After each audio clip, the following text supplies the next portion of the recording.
Hello everyone, welcome to soundproofguide.com. In this video, I'll talk about two different types of products to soundproof a wall and which one would be better in your situation.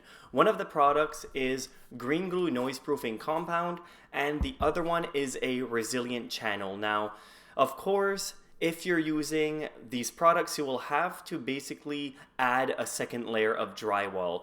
So most of the sound that you want to block is going to be stopped by the extra layer of drywall.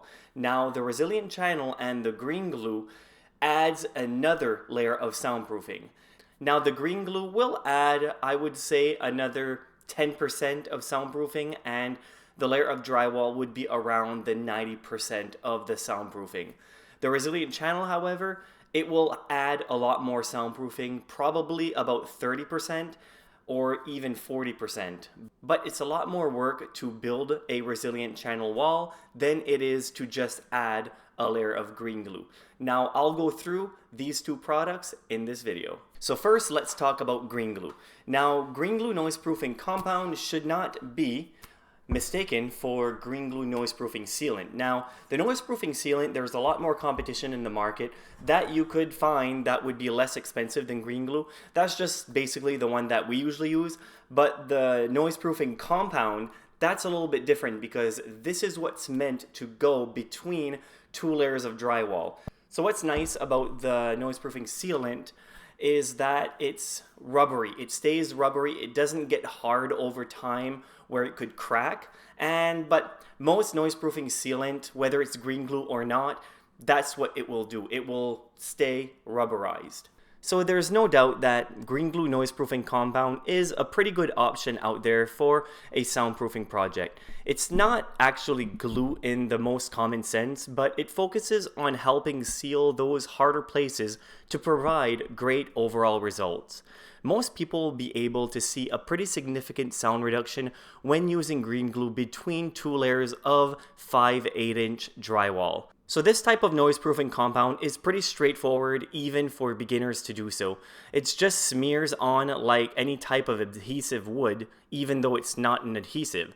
So basically one layer of drywall would require 2 tubes of acoustic compound. You can also buy a 5-gallon bucket of green glue if you have a lot of walls to cover. However, most people in this situation would only have maybe one wall that they want to soundproof from another room.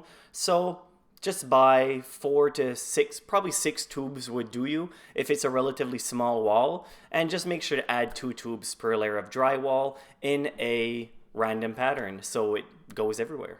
So now that the noise proofing compound is installed and the second layer drywall is up, it would be time to add some sealant around the wall on top, bottom, and both sides. You can also add the sealant around electrical outlets to stop sound, because a lot of people don't realize that these rectangular holes on the walls will let a lot of sound in. So it doesn't really make too much sense to soundproof the wall if you're just going to not do anything with the electrical outlet.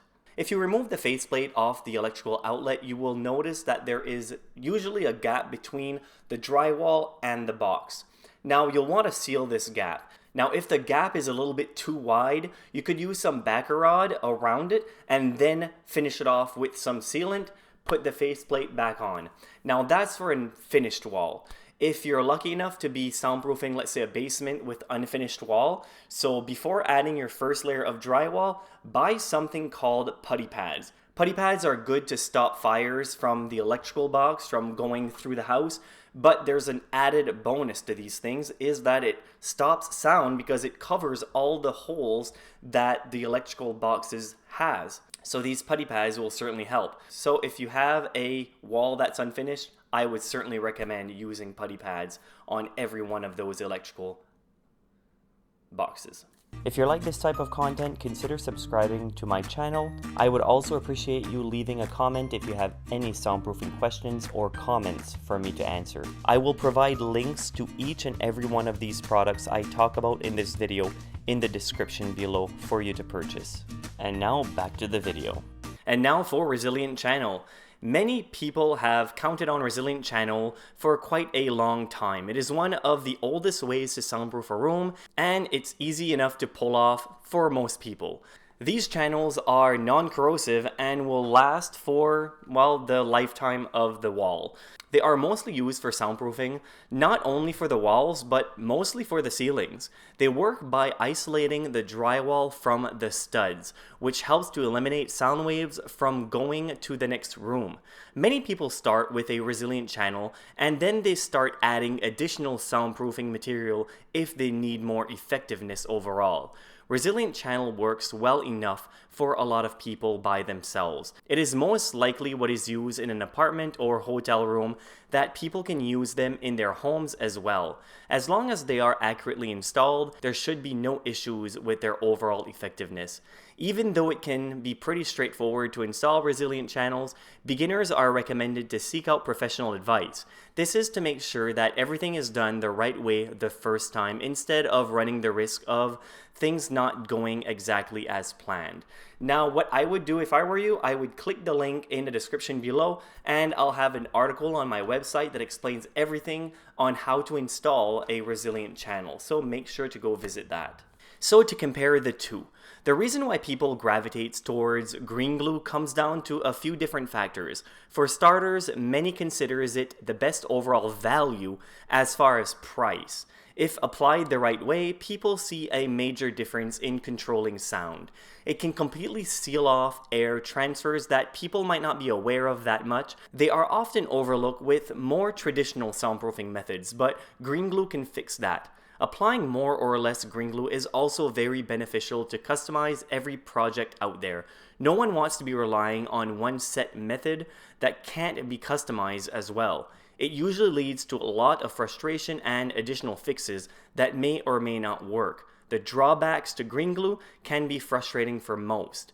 And perhaps the biggest one is that it takes about a week for everything to dry off. That wait is not that long in the grand scheme of things, but projects that needs finished and fully functional are hard to pull off with green glue taking all that time.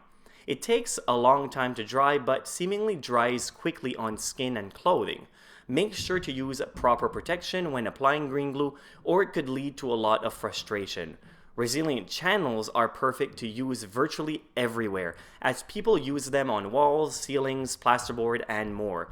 It provides solid soundproofing for several different channels, and it's really not that hard to install. When done the right way, it is a very highly effective way that professionals rely on every day to provide quietness. Resilient channels do cost more money than an acoustic sealant or compound, so make sure to budget appropriately before starting down that route.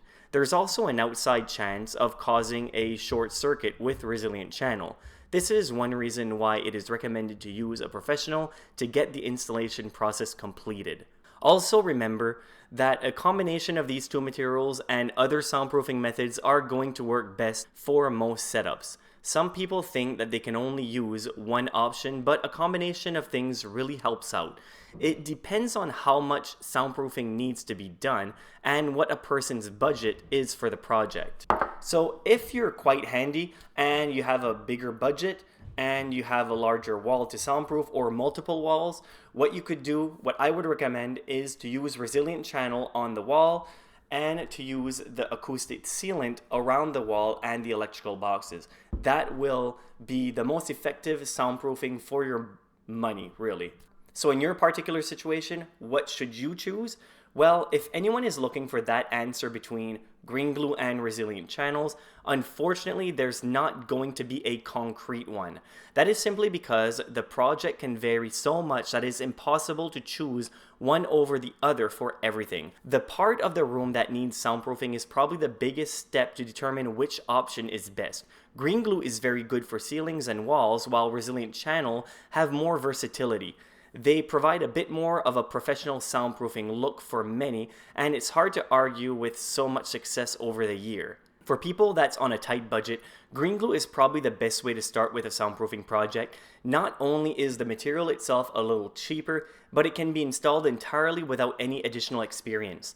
Any resilient channel projects runs the risk of errors being made if someone new tries it for the first time. Do not be ashamed ever to hire a professional to help out with a project. So to find out which one is right for you, ask yourself, what type of wall or ceiling are you soundproofing? If you're soundproofing just one wall, but you want to have it really soundproof or at the maximum ability, I would recommend the resilient channel. However, if you're not as handy as some and you know how to install a second layer of drywall, but you don't really want to go through the measurement and learn how to install the resilient channel, probably green glue would be the best course of action for you. Thank you very much for watching. As I said before, if you like this type of content, consider subscribing to our channel, and also don't hesitate to leave us a comment with all of your soundproofing questions. I will do my best to answer all of them. Thank you very much for watching, and goodbye.